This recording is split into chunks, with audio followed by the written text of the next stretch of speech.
Salud amigos, tripulantes de nuestra querida, contaminada y única nave espacial.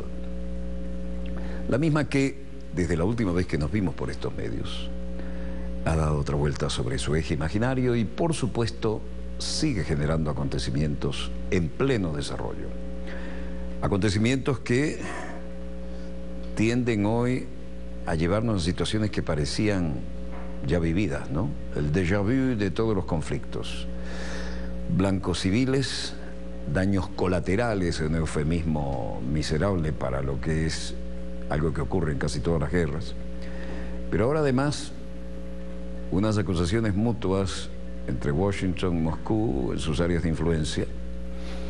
Y esto tiene que ver no solo con Afganistán, donde además se habla de ataque a un hospital. Imagínense ustedes, todo lo que trae la niebla de guerra, como suelen llamarle, se representa otra vez en la realidad cotidiana. La diferencia es que ahora ya no estamos como en la época de la guerra de Crimea, ya en 1850 y dele, cuando la velocidad de la información era a caballo, cruzando toda Europa, y después en un botecito de vela, el más rápido, un cutter, para subir por el Támesis y llegar hasta Londres para informar a la que era la gran metrópoli imperial de la época. Ahora todas las comunicaciones son en vivo y en directo, en tiempo real, vía satélite, y es muy difícil que alguien que cometa lo que pudiera ser un crimen de guerra, como bombardear un hospital, se escape del ojo de la prensa y de los medios internacionales. Es decir, lo que antes era el romántico concepto del corresponsal de guerra metido en la batalla para después escribir y contar cómo había sido, empezó a tener una contraparte cuando apareció el primer fotógrafo, que no eran fotografías, eran daguerrotipos. Y cuando el propio corresponsal del Times en aquella guerra de Crimea empezó a decir cosas que no le gustaban al Imperio Británico, le mandaron al fotógrafo para ver si era verdad. La realidad era más cruel, como siempre, en el teatro de operaciones que lo que nos cuentan los medios. Y aquellos viejos daguerrotipos, donde para aparecer había que estarse 5 minutos quieto, porque si no, no había suficiente sensibilidad en las placas. Entonces los soldados en el frente de guerra se ponían en pose, salían como si estuvieran en un día de picnic en vez de estar en el frente de guerra. Pero no por eso había menos muertos, menos carnicerías. Los errores se repiten y con toda la tecnología moderna, ahora acusan a la fuerza de Estados Unidos de haber bombardeado un hospital y la presidenta de Médicos Sin Fronteras está indignadísima porque Médicos Sin Fronteras, cuando instala un hospital de campaña, da las coordenadas a todas las partes involucradas en un conflicto. Bueno, esto es parte de lo que siempre hemos dicho, hay dos realidades: el teatro de operaciones real y el paralelo o alternativo a través de los medios, que es donde viene la otra parte de la guerra, el ataque a nuestras neuronas para ver con quién y de qué lado estamos. Porque además, si usted está ganando la guerra en el teatro de operaciones, pero no la sabe publicar en los medios, para la conciencia del público es lo mismo que si estuviera perdiendo. Ahora, si está perdiendo y logra convencer de que la está ganando, por lo menos gana tiempo. Y la maniobra, básicamente, todo lo que hemos pasado por una academia militar lo sabemos, es el manejo del espacio y del tiempo. En fin, veamos la realidad, que es bastante más contundente de lo que podamos decir nosotros y con el aparato foniátrico que tengo en un ala y una plegaria. ¿Qué tenemos aquí? Mejor apartarse de esto. Esto es una verdadera pieza de artillería volante, los helicópteros de fabricación rusa que representan parte de la panoplia que está involucrada aquí en zonas de conflicto. Aviones rusos vuelan alrededor de 20 vuelos de combate para destruir instalaciones estatales, dicen algunas fuentes. La Casa Blanca dice que el Departamento de Defensa investiga el ataque aéreo de sus fuerzas contra un hospital afgano. El Departamento de Defensa de Estados Unidos está investigando el ataque mortal que afectó un hospital de la ciudad de Kunduz, dijo la Casa Blanca, y señaló que el presidente Obama espera que se tomarán medidas para evitar que el incidente se repita. Todavía hay más que necesita ser aprendido. Sin embargo, acerca de cómo exactamente esto sucedió, el presidente ha pedido el tipo de investigación que dará una explicación completa de lo ocurrido. Mientras tanto, el viceministro de Defensa ruso, Anatoly Antonov, dijo que los miembros de la coalición liderada por Estados Unidos realizaron ataques aéreos en Siria y deben pasar la inteligencia de Rusia sobre posiciones de los militantes del Estado Islámico. Quiero repetir una vez más, las posibilidades de cooperación entre los ministerios de defensa de Rusia y de Estados Unidos es mucho más amplia que lo que los estadounidenses han sugerido a nosotros hoy. Antonov también hizo hincapié en que Rusia es muy cuidadosa en su localización en Siria. Pero desde el aire las cosas se ven diferentes, ¿no? Ahí donde está esa retícula, y ahí está el blanco. Cuando se junten sobre él, se puede disparar. Se le va, lo vuelve a tener, puede disparar ahí. Desde el aire las cosas se ven diferentes, pero no menos terribles. El martes, el Ministerio de Defensa de Rusia rechazó los informes de la televisión estatal de Siria de que aviones rusos habían golpeado objetivos en la ciudad de Palmira, que había sido capturada por las fuerzas del Estado Islámico en mayo. Utilizamos los datos desde el espacio y la inteligencia desde el aire, y no solo la información que obtenemos de nuestros socios sirios. Comprobamos los datos 100 veces y las decisiones que se tomen con base en ellos son cuidadosamente equilibradas, pensadas y contadas. Y llevamos a cabo el ataque solo cuando estamos 100% seguros de que estamos lejos de blancos civiles. No nos limitamos a golpear objetos militares, evitamos los civiles. Antonov también dijo que Moscú daría la bienvenida a una delegación del Ministerio de Defensa de Turquía para discutir evitar cualquier malentendido en Siria, donde Rusia y la coalición de aliados occidentales y de Oriente Medio están llevando ataques aéreos.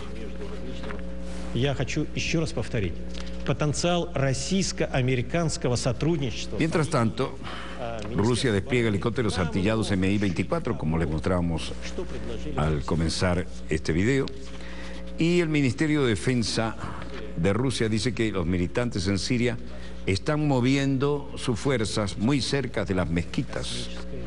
El coronel Anatoly Antonov, que tenemos en pantalla, viceministro de Defensa, desde Moscú, decía: quiero repetir una vez más, las posibilidades de cooperación entre los ministerios de defensa de Rusia y de Estados Unidos es mucho más amplia de lo que los estadounidenses han sugerido para nosotros hoy en día. Utilizamos los datos desde el espacio y la inteligencia desde el aire.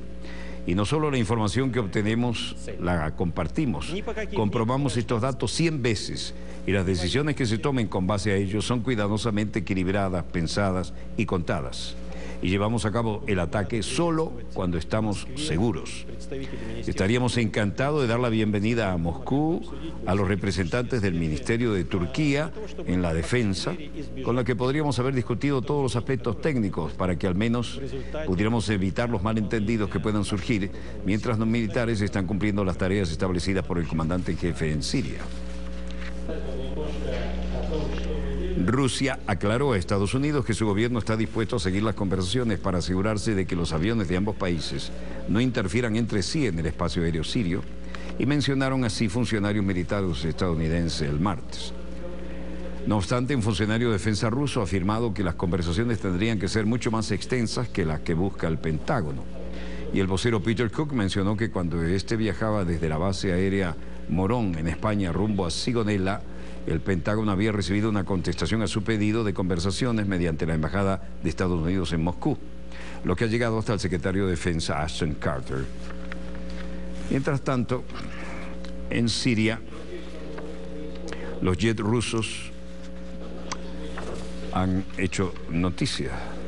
Un video subido al sitio web de medios sociales pretende mostrar aviones rusos que vuelan sobre los suburbios del sur de Idlib, en Siria, seguido de una gran columna de humo que salía de los pueblos en esa zona. Como las nubes grises de humo, se puede ver en el horizonte una voz que dice: un ataque aéreo de objetivos rusos de la Fuerza Aérea al pueblo de Khan Zafra en Jabal al-Zawiya durante las horas tempranas de la mañana. Allahu Akbar.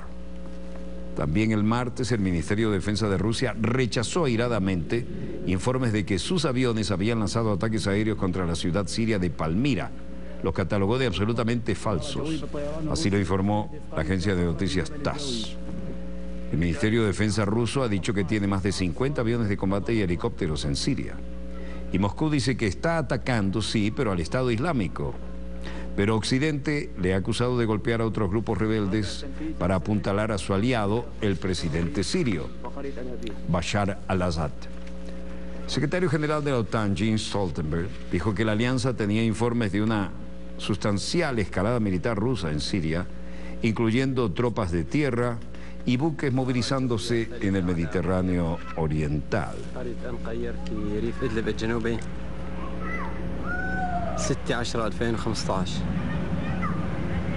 Hasta ahora, las imágenes que envían las agencias internacionales son tomadas muy a la distancia. Nadie está dispuesto a ser un mártir para conseguir una exclusiva, pero parecen acercarse bastante a la realidad. Mientras tanto, en Moscú, la vocera del Ministerio de Relaciones Exteriores, María Zakharova, decía: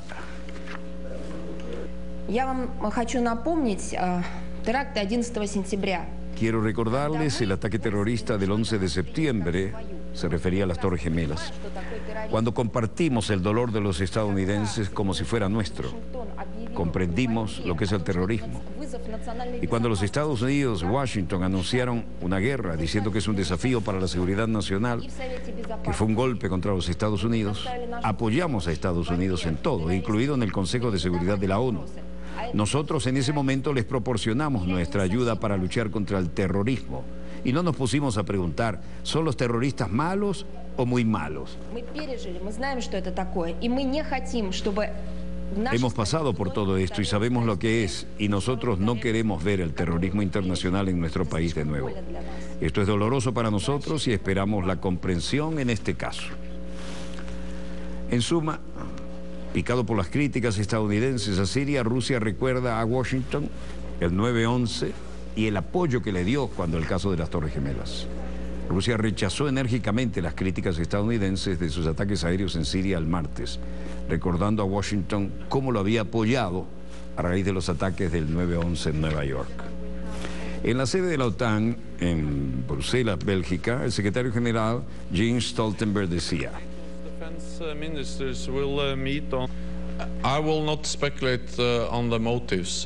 no voy a especular sobre los motivos, me limitaré a reiterar y repetir que esto es una grave violación del espacio aéreo de Turquía. No debe volver a ocurrir. Todo este escándalo, ¿por qué? Porque en un viraje parece que un avión ruso entró en el espacio aéreo de Turquía. Es inaceptable violar el espacio aéreo de otro país y esto es exactamente lo que nos temíamos. Esos incidentes, estos accidentes pueden crear situaciones peligrosas y por tanto también es importante asegurarse de que esto no vuelva a ocurrir. Esa es también la razón por la que enviamos esta señal fuerte y clara. Make sure that this doesn't happen again, and that was also the reason why we sent this very clear signal. No había mucho quórum, pese a que era la sede de la OTAN y era una llamada de emergencia, demasiados asientos vacíos. La OTAN duda de Rusia sobre el espacio aéreo turco y llama inaceptable esa violación.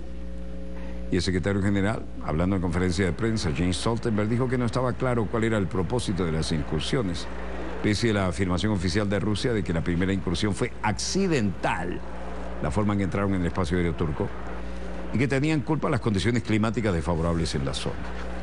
La OTAN cree que la incursión rusa en Turquía no es accidental y le saca punta al tema. Y la declaración de Stoltenberg se produce un día después de que la OTAN convocara de urgencia al Consejo Atlántico. Erdogan, en Bruselas, sobre una minicumbre, presidente turco Tayyip Erdogan dice: nuestras relaciones con Rusia, los conocemos, pero Rusia, si quiere perder un amigo como Turquía, con los que teníamos una gran cantidad de cooperación, van a perder mucho. Ellos deben saber eso. Cara de pocos amigos de Erdogan, es el ofendido, le violaron el espacio aéreo. Birçok işbirliğini yapmış olduğu dostunu da kaybederse çok şeyi kaybeder. Bunu da bilmesi lazım. Si Rusia quiere perder un amigo como Turquía, van a perder mucho. Ellos deben saber eso. Lo que están tratando de proteger a Bashar al-Assad como Rusia que están tratando de llevar a cabo operaciones en Siria y están tratando de establecer una base aérea militar en Siria. Al mismo tiempo están violando nuestro espacio aéreo. Y ayer había un ultimátum muy difícil que se le dio debido al comportamiento de Rusia. No podemos tolerar este tipo de comportamiento. Buna tabii bizim sabretmemiz mümkün değil. Erdogan habló, como estamos viendo, durante una visita de Estado de 2 días a Bélgica y dijo que Rusia perdería mucho si pierde un amigo como Turquía. Nuestras relaciones con Rusia las conocemos. Hizo hincapié en la falta de paciencia y tolerancia en el asunto de Turquía. Mencionó que la OTAN se vio obligado a ofrecer a Rusia un ultimátum. Esto es Diyarbakir, en Turquía. Helicópteros de búsqueda y rescate aterrizando en esta base. Helicópteros de modelo más moderno. Vean esa tremenda tobera que lleva adelante, no es un cañón. Es una tremenda tobera para tomar combustible en el aire y, por supuesto, alejándose del tremendo rotor que mantiene a este helicóptero de última generación. Estados Unidos desplegó aeronaves de búsqueda y rescate en Diyarbakir, en la base aérea en Turquía. Los Estados Unidos publicaron el video de los helicópteros de búsqueda y rescate y el personal desplegado al sureste, en la zona de mayoría kurda de Turquía. Washington envió los helicópteros, aviones de carga y 300 soldados de la Fuerza Aérea para ser desplegados en Diyarbakir para mejorar sus capacidades en Irak y en Siria. Toman la base de Turquía como base de operaciones. El avión desplegado en Diyarbakir incluye helicópteros Hawk, como estamos viendo, así como aviones de transporte, de apoyo táctico. Turquía acordó abrir sus bases de importancia estratégica a la coalición liderada por Estados Unidos. Vean lo que le decíamos, ¿no? El tamaño del rotor y el tamaño de la tremenda tobera para tomar combustible, sin cortar, por supuesto, la manguera de abastecimiento. Esta importante base estratégica en Turquía sirvió para que Washington enviara aviones y soldados. Ahí están los Hércules del Comando Aéreo de Transporte. Llegaron no menos de 300 soldados de la Fuerza Aérea estadounidense. Y helicópteros Hawk. Y Turquía acordó abrir su base de importancia estratégica a la coalición liderada, bueno, un Globemaster ahí con todo, ¿no? Por Estados Unidos en julio, en un importante cambio de política después de años de reticencia de tomar un papel de primera línea contra los combatientes islamistas que, sin embargo, afectaban sus fronteras. Turquía ahora hizo un giro dramático y se plegó a lo que solicitaba Washington. Mientras este movimiento tenía... Vamos a mostrarles bien cómo es esto. Vean el tamaño del rotor de ese helicóptero, que ya está asegurado acá. Acá ya está asegurado. Pero vean el tamaño de esa tobera para poder enchufarlos sin que el rotor corte las mangueras que vienen del avión nodriza que va adelante y poder meter combustible en este helicóptero de valor táctico. Mientras tanto, combustible en vuelo, ¿no? Sochi, Rusia, Tayikistán. El presidente de Tayikistán habla con Vladimir Putin y Vladimir Putin dice: tenemos una necesidad de discutir la relación bilateral y la situación en la región, que por supuesto nos preocupa. Momali Rahmon, presidente de Tayikistán, dice: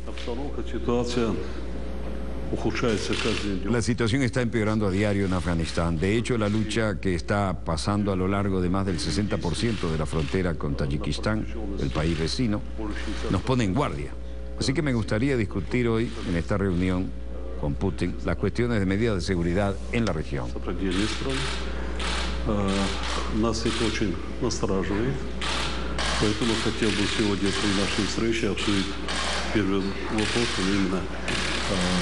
El presidente de Tayikistán, al hablar con Putin, dice que la situación en la frontera con Afganistán empeora día a día.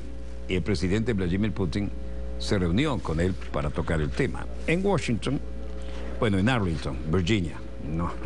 Cruzando el Potomac, en el Pentágono, el general John Campbell, comandante de las fuerzas internacionales en Afganistán, daba la cara y decía: quiero aprovechar esta oportunidad para hacer frente a las circunstancias muy graves y trágicas del ataque aéreo ocurrido en Kunduz el 3 de octubre. Ofrezco mis más profundas condolencias a los civiles inocentes que fueron perjudicados y muertos el sábado. Me hago eco de los comentarios de la Secretaría sobre el tremendo trabajo de Médicos Sin Fronteras que lleva a cabo en Afganistán y en todo el mundo. Ellos han prestado asistencia médica muy valiosa a los más necesitados en Afganistán. Y como ustedes saben, los talibanes atacaron la ciudad de Kunduz el 28 de septiembre. Las fuerzas de seguridad afganas han estado luchando para eliminar a los insurgentes desde entonces. Desafortunadamente, los talibanes han decidido permanecer en la ciudad y luchar desde adentro, poniendo a los civiles en riesgo. Estos son los restos de un hospital. Y las fuerzas afganas, dice el general John Campbell, comandante de las fuerzas internacionales en Afganistán. Ahora hemos aprendido que el 3 de octubre las fuerzas afganas informaron que estaban recibiendo fuego de posiciones enemigas y pidieron apoyo aéreo de fuerzas estadounidenses. A continuación, un ataque aéreo fue llevado para eliminar las amenazas de los talibanes y varios civiles fueron muertos accidentalmente. Este es diferente de los informes iniciales, lo que indica que las fuerzas estadounidenses estaban amenazadas y que el ataque aéreo fue pedido en su nombre. Como se ha informado, he ordenado una investigación exhaustiva sobre este trágico incidente y la investigación está en desarrollo. Los afganos han ordenado la misma. Si se cometieron errores, vamos a reconocerlo. Vamos a juzgar a los culpables y vamos a tomar medidas para asegurarme de que no se repitan. Quiero dejar en claro que la investigación siga su curso y luego proporcionar la actualización en base a eso, pero yo no he suspendido asesorar y asistir a los afganos, reitero. Mientras tanto, el drama de las fuerzas afganas que habían pedido el ataque aéreo en Kunduz a las fuerzas estadounidenses y resultado, los daños colaterales que tuvieron lugar como consecuencia. En la Casa Blanca, el vocero, en este caso John Eastnitz, tuvo que hacer frente a la requisitoria periodística.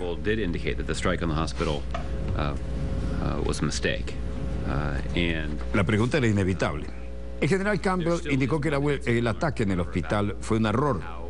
Todavía hay más que necesita ser entendido. Sin embargo, acerca de cómo exactamente esto sucedió, el presidente ha pedido el tipo de investigación completa y clara de lo ocurrido. Daño colateral, ¿qué falta hace Helen Thomas? Daño colateral de los ataques de Estados Unidos. El presidente también tiene las expectativas de que se adoptarán las medidas necesarias para tratar de evitar que este tipo de cosas vuelvan a ocurrir. También entiendo del testimonio del general Campbell hoy, se ha encargado a su equipo de llevar a cabo una revisión, una investigación, y llevar a cabo, cuando sea necesario, cómo evitar que este tipo de cosas vuelvan a ocurrir. Muy desairada la situación. Bueno, no está Helen Thomas, pero hay más minifaldas, ¿no? Aunque más cortas son las preguntas y las ideas. Bueno, Médicos Sin Fronteras indignadísimos con este ataque contra sus hospitales. Mini Nicolai, presidenta de la Dirección de Operaciones, estaba indignadísima y hablaba desde Bruselas. The location of this hospital was well known, was well communicated to all parties, like we do. La ubicación de nuestro hospital fue bien comunicada a todas las partes, como lo hacemos en todo conflicto. Las fuerzas de la oposición, incluso las fuerzas de la coalición y las fuerzas afganas. Dimos las coordenadas. Existe el hospital desde hace 4 años, que es relativamente un gran hospital y está claramente visible y conocido por todo el mundo. Por lo que un ataque preciso a este gran hospital nos lleva a un crimen de guerra. No había justificación.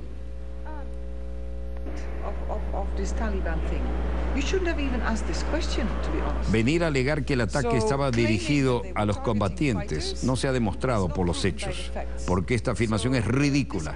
Nuestro personal no ha escuchado ninguna lucha que viniera de la zona cercana al hospital. Este compuesto está custodiado, está vallado, y los únicos pacientes dentro del edificio eran, como yo digo, pacientes y personal médico, que resultaron los únicos heridos y víctimas de este ataque. Y luego, Médicos Sin Fronteras vuelve al ataque a través de su presidenta. Por esta, la investigación es tan importante. Se trata de un ataque a la acción humanitaria. No es un ataque solo al hospital de Kunduz de Médicos Sin Fronteras. Este ataque es mucho más grande porque este hospital, una vez más, estaba haciendo lo que hace una acción humanitaria. El tratamiento de los heridos de una guerra muy cerca de la línea del frente. Eso es peligroso, pero la Convención de Ginebra debe proteger a un hospital. Si estas convenciones ya no son reconocidas por las grandes potencias que involucran en guerra, tenemos un problema importante en nuestra mera existencia y la acción y lo que hacemos. Y no solo Médicos Sin Fronteras, todas las acciones humanitarias. Es por eso que esta investigación es fundamental para tener una mirada independiente a lo que sucedió, porque los fundamentos de la acción humanitaria han sido atacados. Okay, thank you. Kunduz, bombardeo del hospital podría ser un crimen de guerra y lo investigan. El grupo de Médicos Sin Fronteras así lo dijo este martes. Están trabajando bajo un supuesto de que el bombardeo mortal de su hospital en la ciudad de Kunduz es un crimen de guerra. China, ciudad de Nanjing. Xu Chengxiang, curador del memorial de las víctimas de la masacre de Nanjing cuando la invasión de los japoneses. Esta memoria es la memoria de nuestra nación que fue atacada durante la Segunda Guerra Mundial. Debemos preservar la memoria a través de este método. Vamos a mantenerla viva en la historia y para nuestra próxima generación y también para despertar o advertir a las generaciones futuras. Xu Chengxiang, el curador de este museo, el Memorial Hall de las víctimas de la masacre de Nanjing por los invasores japoneses.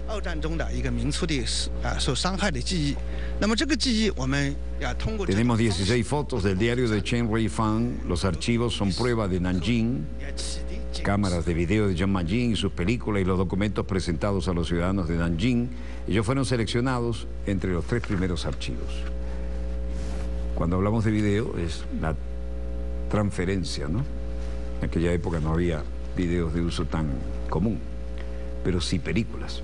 China se aplica a la lista de Nanjing sobre la memoria de la masacre que tuvo lugar allí para que el mundo no la olvide.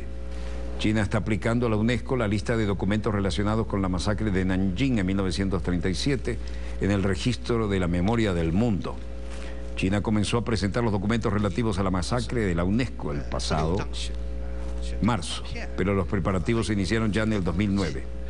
La presentación fue confirmada por la UNESCO en junio pasado y se anunció el resultado de la presentación en su sitio web. Esta memoria es la memoria de nuestra nación, que fue atacada y herida durante la Segunda Guerra Mundial.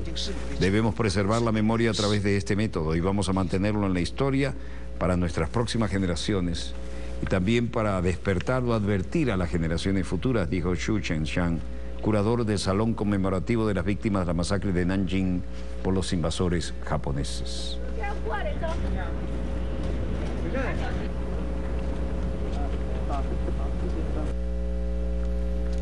De esta manera se recuerda durante la acción de los japoneses sobre China aquella masacre histórica que no siempre ha trascendido y que los chinos están decididos a mantener viva para las generaciones futuras. No veo en los monitores de satélite nada que mejore lo que hemos presentado o lo que tenemos previsto para el segundo bloque. Si así fuera, lo bajaríamos de inmediato y lo traduciríamos y comentaríamos para ustedes. Breves cortes y volvemos con más acontecimientos en pleno desarrollo. Contundentes declaraciones del presidente de la República Bolivariana de Venezuela. No se vayan, ya volvemos.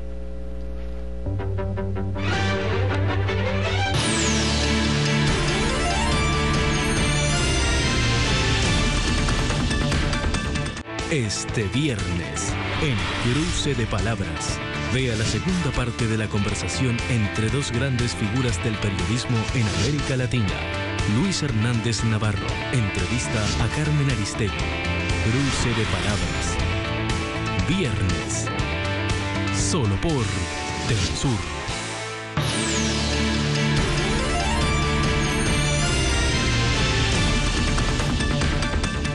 Volvemos con más acontecimientos en pleno desarrollo. Y hoy el presidente constitucional y comandante en jefe de las Fuerzas Armadas de la República Bolivariana de Venezuela, Nicolás Maduro Moros, puso los puntos sobre las IES sobre temas que son recurrentes en nuestro programa. Y es necesario volver, porque la reiteración en este caso no desgasta el concepto, lo reafirma. Qué casualidad tengamos problemas en el este, en el oeste y al frente, ¿no? Qué casualidad que el señor John Kerry venga a hablar con su gran bocota de cómo se manejan las cosas en Venezuela. Por ejemplo, el presidente Carter, que vino aquí, investigó de arriba abajo, dijo: el mejor sistema electoral del mundo es el sistema electoral de Venezuela. Presidente Carter, Dixit. Recuerdan que le dijimos, nos están haciendo una pinza, ¿no? De pronto aparecen problemas con la vieja herida del Esequibo, hacia el este. En el oeste, donde están las 7 y más bases gringas, porque se bajaron los pantalones de la soberanía y las aceptaron, cuando el comandante Chávez dijo: en Venezuela bases gringas no. Y nos la colocaron enfrente, las bases de F-16, en las Antillas holandesas, que no es otra cosa que OTAN, dependen de una corona, ¿no? Ahora, qué casualidad, Kerry dice cosas que contradicen al presidente Carter, quien ha dicho el mejor, entre otras cosas, ¿no? No son los únicos temas vinculantes. El mejor sistema electoral del mundo es el de la República de Venezuela. Para nosotros, República Bolivariana de Venezuela. Y lo dijo Carter. Qué casualidad que ahora nos vengan con cuenticos extraños de un lado, del otro. Y del frente aparece el señor Kerry.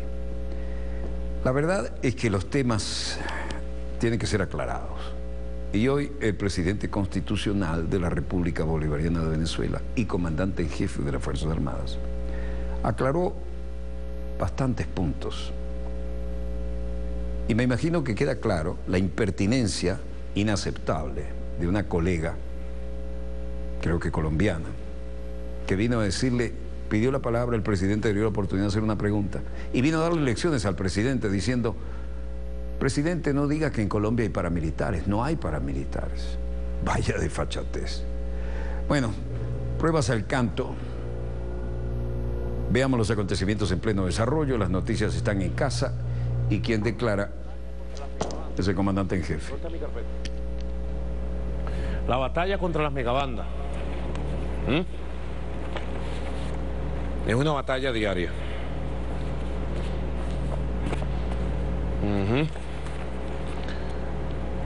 Porque además, saben ustedes, periodistas, a Luis José Marcano, a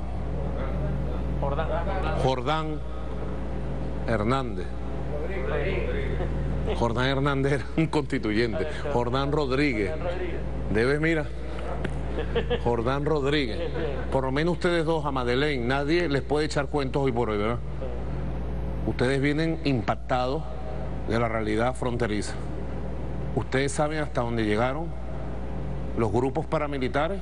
En Venezuela le decimos paramilitares y le vamos a seguir diciendo paramilitares en todos los escenarios que nos toque hablar de estos grupos, pues son paramilitares. Están detrás de una estrategia política de daño, de destrucción. Traen los métodos paramilitares que en Colombia se instalaron. Yo estuve escuchando bien la entrevista que le hicieron a Timoleón Jiménez, Timochenko, y vi la entrevista que le hizo El Espectador de Colombia. Búsquenla por internet, ponen ahí Espectador y aparece en internet, en la búsqueda, y se meten. Y él habla allí del paramilitarismo como modelo para el caso Colombia. Juan Carlos Thanos conoce mucho de eso, porque además ha sido víctima. Es refugiado político, producto de los ataques de los paramilitares y sus amenazas. Y muchos colombianos y hermanas de Colombia que han venido para Venezuela. El modelo paramilitar tiene el objetivo de imponer un estado del terror. Imponer un estado de terror donde gobierne el capo político, económico o de cualquier signo que esté detrás del grupo paramilitar. Si el capo es político, llámese alcalde, gobernador o presidente de la República, se impone a través de esas vías extralegales y no tiene que responderle a nadie. Porque donde se llega y someten al pueblo, secuestran, matan, descuartizan, sencillamente eso fue fuera de la ley. No fue nadie, pues. No fue nadie. Ahora, el modelo paramilitar lo trajo a Venezuela la derecha. Lo trajo ellos. Y no es nuevo. El descubrimiento que hizo nuestro comandante Chávez en el 2004 de 200 paramilitares que venían a degollarlo, a asesinarlo, iban a hacer parecer un alzamiento militar, iban a vestir con uniformes militares venezolanos a 200 paramilitares, iban a tomar Miraflores y iban a asesinar a nuestro comandante. Y en el mundo, ¿quién iba a decir que no era así? Era un falso positivo. Si CNN, Fox News, etcétera, etcétera, iban a sacar, no, se alzó comando militar, ¿ah? Y asesinaron a Chávez. Lo máximo iban a sacar un comunicado, la OEA, rechazamos la violencia en Venezuela y llamamos a la regularización de la democracia, pero ya estaba asesinado Chávez. ¿Ah? Ahora, en esta etapa, nosotros hemos descubierto todo un mundo del paramilitarismo y hemos capturado paramilitares hasta aquí en Caracas. Hasta aquí en Caracas. ¿Ah? Recientemente acabamos de capturar a 3 lugartenientes de la banda paramilitar Los Urabeños, cuyo cabecilla es alias Careniña, que se entregó en Cúcuta. En estos días, gracias a la acción de las brigadas de fuerzas especiales de nuestra Fuerza Armada Nacional Bolivariana y de nuestros cuerpos policiales, han sido capturados Iván Darío Colmenares Rivas, alias Iván, José Emilio Niño, alias El Gato, y Adonis Sandoval Picón, alias Adón. Los 3 son 3 jefes, en este caso lugartenientes de Careniña, responsables de los asesinatos en Ureña, en San Antonio del Táchira y en otros lugares del Táchira. Responsables de un fenómeno que en Venezuela nunca jamás lo habíamos tenido. De esta forma. Porque en Venezuela sí ha habido desaparecidos y sí ha habido fosas comunes, pero las hizo el Estado. La fosa común de la peste en el Cementerio General del Sur la hizo el Estado, el gobierno de Carlos Andrés Pérez, de ustedes, la MUT. El gobierno de la MUT, Jorge Rodríguez, hizo la fosa común de la peste. Ahí hay no sé cuántos restos humanos, dicen que 350. Los desaparecidos en los 60, jóvenes de 25, 30 años, desaparecidos, torturados y muertos, más de 3.000 jóvenes, fue el Estado, el gobierno. Pero esta modalidad de desaparecidos y descuartizados y fosas comunes en Ureña, miento, la hizo el paramilitarismo colombiano en territorio venezolano. Tengo pruebas de que empresarios de derecha, pareciera una, ¿cómo se llama? Una redundancia, pero no lo es en este caso, porque muchos empresarios están abriendo los ojos y están mandando mensajes que quieren trabajar. Yo les digo, vengan pues, ese es otro tema. Reconocen a Careniña, que está preso en Cúcuta, creo que está preso en Cúcuta. Ojalá esté preso en Cúcuta. La Fiscalía General de la República, me han dicho, me han informado oficialmente, va a pedir por las vías legales para interrogar y solicitar en extradición a Careniña para Venezuela, porque es responsable de decenas de jóvenes desaparecidos, torturados y descuartizados en el estado Táchira de Venezuela. Hemos capturado a 3 de sus lugartenientes. Están cantando la Traviata. Solo les digo eso, Eligio. Están cantando la Traviata. Vinculados a Julio César Vélez Trillos, Julito Vélez. Aquí hay algunos elementos de investigación que estoy tentado en mostrar, pero no debo mostrar.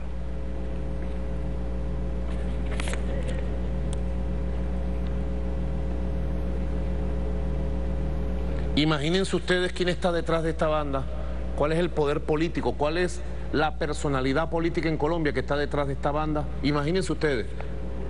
Yo no lo voy a decir hoy. Estamos en un lugar sagrado.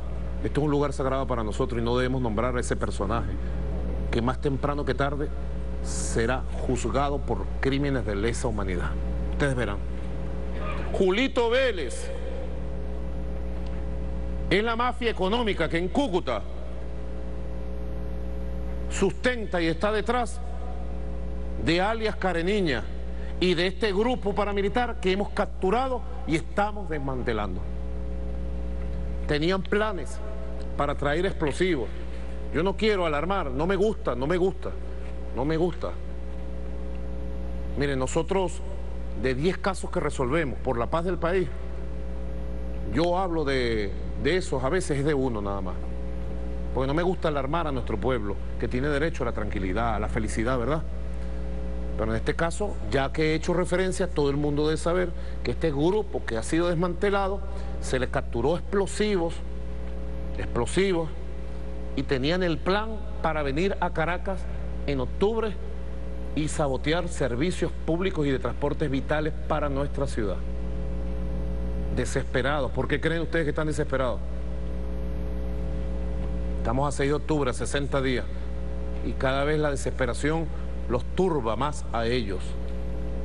En Washington y más allá de Washington, en estos grupos paramilitares. Así que nuestra lucha a través de la OLP y de los organismos de investigación es permanente, es diaria, es sin descanso. Yo quiero desde aquí reconocer al ministro de Interior, Justicia y Paz, compañero González López, al ministro de la Defensa, compañero Padrino López, y a todos los organismos de inteligencia, a todos los organismos policiales, a la Fuerza Armada Nacional Bolivariana, por la tremenda batalla que están dando en la frontera y en todo el país por la paz, por la paz, por la paz.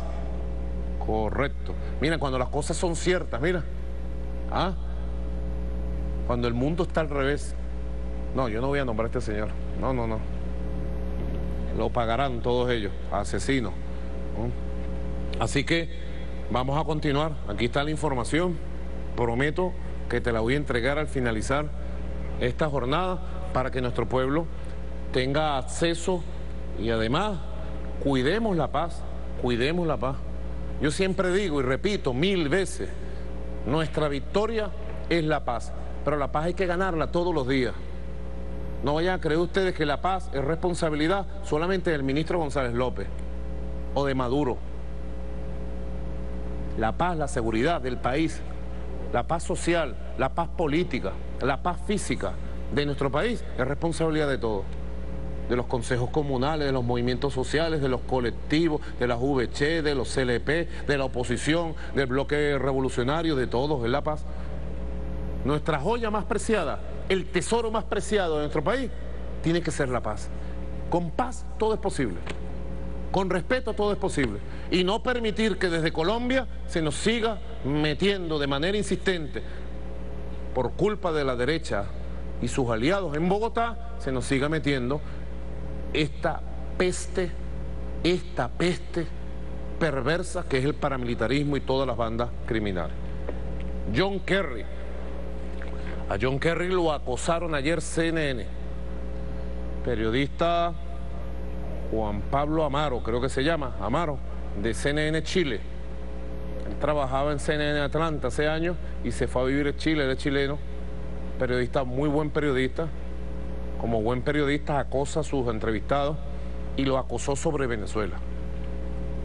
Y yo creo que John Kerry fue muy diplomático, pero de todas maneras se metió con Venezuela. Y nadie debe estar hablando de Venezuela. ¿Por qué John Kerry va a hablar sobre Venezuela o cualquier funcionario de los Estados Unidos? Que una democracia imperfecta. Eso le corresponde decir a los venezolanos. Nosotros tenemos la mejor democracia que jamás se haya tenido en la historia de Venezuela. Es una democracia protagónica, popular, participativa. Es una democracia que genera derechos políticos, sociales, de plenas libertades, de debate público, que ha soportado en plenas libertades golpes de Estado, sabotaje, intentos de magnicidio. Una democracia que ha hecho 19 elecciones en 15 años y vamos a la 20. Una democracia que elige directamente a todos sus representantes, incluyendo al presidente. Una democracia que tiene la figura del referéndum revocatorio. Una democracia que tiene una constitución nueva, fresca, rejuvenecida, que tiene el espíritu de la constitución original de 200 años, pero no es la constitución de hace 200 años. ¿Cómo un país va a tener una constitución 200 años? ¿O es que no evoluciona la sociedad? El pueblo de los Estados Unidos, querido camarada John Kerry, ¿tiene derecho a convocar una constituyente y hacer una nueva constitución? ¿Sí o no? No. El pueblo de los Estados Unidos no tiene derecho constituyente. No tiene derecho a convocar una constituyente y a mejorar toda su constitución si quisieran agregar derechos sociales de todos los movimientos y grupos sociales que han surgido en 200 años. Venezuela sí. Esta constitución puede ser perfeccionada cuando quiera por nuestro pueblo. Es una constitución abierta, dialogante, flexible, de un proceso constituyente que está vivo, está vigente. Que ahora es que le falta desarrollar el proceso popular constituyente. Es una constitución joven, buena, bonita. Además, lo más bello de esta niña que tiene 15 años es que ha vivido plenamente su vida. Esta niña ha vivido su vida. A los 2 años la trataron de matar. Todavía tiene algunas huellas de puñaladas y acuchillazos que le metieron por aquí, por la garganta. Y no le taparon la voz a esta constitución. Esta niña, a los 2 años trataron de matarla. Sobrevivió a Herodes, a Pedro Carmón Herodes y a George Bush Herodes. Sobrevivió esta niña. Y aquí va para adelante, pues, 15 años. Como dice la canción, 15 años, ¿verdad? Winston Vallenilla, Corazón Llanero, 15 años. Y ahora es que le falta vida y desarrollo. Democracia imperfecta, es un abuso decirlo, es un abuso. Por eso comparto el espíritu de los mensajes emanados de nuestra canciller, rechazando, repudiando el intervencionismo de estas declaraciones, esta agresión. Y aprovecho la oportunidad para repudiar en todas sus partes las declaraciones infames del embajador de los Estados Unidos de Norteamérica en la República Cooperativa de Guyana. ¿Qué es eso? Que un embajador llega, presenta cartas credenciales y a las 24 horas da una rueda de prensa en Georgetown, capital de la República Cooperativa de Guyana, y toma partido a favor del laudo arbitral imperial, fraudulento, nulo e írrito de 1899 contra Venezuela. ¿Qué es eso? Nuestra Cancillería ha sacado un comunicado muy severo y Venezuela le ha entregado una nota de protesta al gobierno de los Estados Unidos por inmiscuirse en asuntos que solo son potestad de Guyana y de Venezuela y que están regidos por el Acuerdo de Ginebra de 1966. Yo digo, ¿qué dirá la MUD del gobierno de los Estados Unidos que recibe todo? Ah, Jorge Rodríguez. Venezuela tiene su reclamo por la Guayana Esequiba y tenemos razón histórica, razón moral, porque ese territorio de la Guayana Esequiba es indivisible, es uno solo, es la Guayana, hasta el río Esequibo, y a nosotros no nos regaló nada, nadie nos regaló ese territorio, nadie nos regaló Caracas, pues. ¿Quién liberó Caracas? ¿Quién liberó Valencia? ¿Quién liberó Apure? ¿Quién liberó el Orinoco? ¿Quién liberó Bogotá? ¿Quién liberó Panamá? Una sola espada, Bolívar. Un solo ejército, el ejército de los libertadores. ¿Quién liberó Guayana? Y toda la Guayana Esequiba, hasta el Esequibo. Es la tierra de los libertadores, es tierra sagrada, imperialistas del norte. La Guayana Esequiba es tierra sagrada porque fue liberada por los libertadores y le pertenece a Venezuela.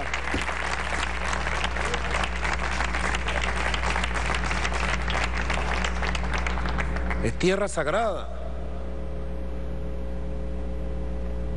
Los imperios entonces, dada la división y la debilidad de Venezuela, se fueron apoderando de territorios en el siglo XIX y luego instalaron un tribunal arbitral donde había dos representantes del gobierno británico de Londres, dos representantes del gobierno imperial de los Estados Unidos de entonces, que de acuerdo a ellos eran la voz de Venezuela. ¿Quién dijo que esa voz era de Venezuela? Y el presidente era nombrado por la parte británica y Estados Unidos y recayó en un jurista de apellido Martens, originario de Rusia. Nosotros tenemos toda la historia de él, que formaba parte de la corte británica también. Era un hombre de confianza de la reina entonces. Y ese tribunal arbitral, de manera arbitraria, fraudulenta, lanzó un laudo en París en 1899, el 3 de octubre de 1899. Sin proceso, sin escuchar a Venezuela, sin la opinión de la parte venezolana, para quitarle a Venezuela parte de la Guayana Esequiba. ¿Y qué quedaba en Guyana? Al oriente del río Esequibo, ¿qué quedaba? Una colonia llamada la Guyana Británica, the British Guyana. ¿Ah? Guyana, the British Guyana. La Guyana Británica existía allí. Proceso largo, pues ellos se lo quitaron a los holandeses, etcétera, etcétera. Lo cierto es que de aquel lado, cuando sale el laudo, el gobierno que existía del lado oriental del Esequibo era el de la Guyana Británica, el de Su Majestad la Reina de Inglaterra. Y ese laudo arbitrario, imperial, ilegal, ha sido históricamente denunciado y desconocido por Venezuela. En los años 40 surgieron pruebas de la manera ilegal que se hizo ese laudo, írrito, nulo, arbitrario e imperialista. Y comenzó la batalla de Venezuela, de todos los gobiernos que han existido, unos más, otros menos. Afortunadamente en los años 60, luego de la independencia de la India en el 47, comenzó un proceso de descolonización en el mundo. El Imperio Británico no aguantaba el peso más y empezó a conceder autonomía e independencia a distintos territorios británicos en el mundo. Y eso tocó al territorio de la Guyana Británica en los años 60. Venezuela llevó una denuncia, el canciller Marcos Falcón Briceño, entonces canciller del gobierno de Rómulo Betancourt, llevó una denuncia muy bien sustentada, muy completa, a la Organización de Naciones Unidas, y se abrió un debate en la ONU. Y los países del mundo acompañaron a Venezuela. Y el gobierno de Londres se vio obligado a sentarse a negociar con Venezuela. El gobierno de Londres había sostenido hasta entonces que no había nada que discutir porque el laudo de 1899 estaba vigente. Y Venezuela decía no. Hasta que en 1966, días antes de conceder la autonomía, la independencia, al gobierno de la Guyana Británica, de entonces, de Su Majestad, el gobierno de Londres firmó, a través de su ministro de Relaciones Exteriores, con el gobierno de la República de Venezuela, el Acuerdo de Ginebra. Y el Acuerdo de Ginebra es el reconocimiento histórico de que está pendiente la delimitación del territorio y que el contencioso venezolano, el reclamo venezolano en su Guayana Esequiba estaba pendiente, quedaba pendiente, y la única forma de canalizarlo era a través del Acuerdo de Ginebra. El Acuerdo de Ginebra sustituyó, vía el derecho internacional y vía práctica, el laudo arbitral nulo e írrito de París, de 1899. Esa es la verdad histórica, esa es la verdad. Porque la autoridad sobre el territorio de la Guyana Británica, que era Su Majestad, firmó el Acuerdo de Ginebra, reconociendo que estaba pendiente todo eso reclamos. Y el gobierno colonial del entonces, en la Guyana Británica, firmó. Y durante 49 años, todos los gobiernos de Guyana, todos han reconocido que es el Acuerdo de Ginebra el marco para canalizar el reclamo histórico de Venezuela. salvo el gobierno actual de la ExxonMobil, de David Granger. Contundente declaración, los viejos intereses petroleros y las transnacionales. Y además tenemos comunicado que a la letra acaba de llegar, dice: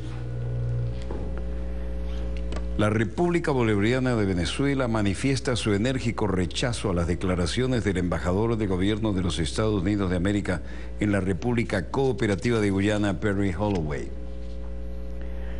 Las declaraciones del embajador Holloway acerca de la controversia territorial entre la República Bolivariana de Venezuela y la República Cooperativa de Guyana constituyen una evidencia más de la intromisión por parte del gobierno de los Estados Unidos de América en los asuntos de única incumbencia de Venezuela y Guyana, en su obsesión de dañar las relaciones de hermandad entre los países del Caribe.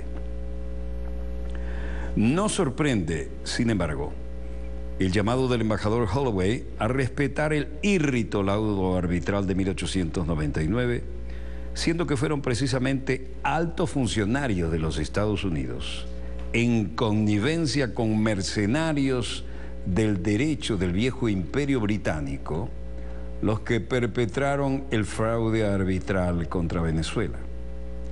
Resulta evidente que la disposición del gobierno estadounidense a vincularse con la parte interesada en un asunto que no le compete, ni jurídica ni políticamente, obedece a una estrategia calculada que pretende validar por la vía de la intimación los írritos derechos de la ExxonMobil para realizar actividades extractivas en un territorio controvertido y regulado por el Acuerdo de Ginebra de 1966.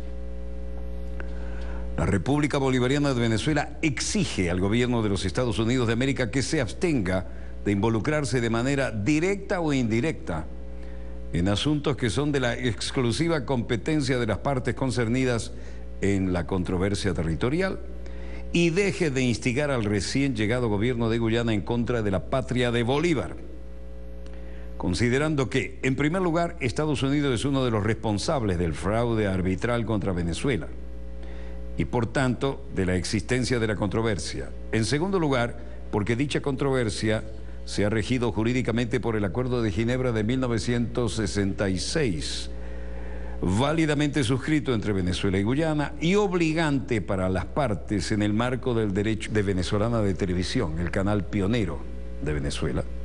Finaliza aquí Dossier, el programa decano en todo el hemisferio universal de información internacional de élite.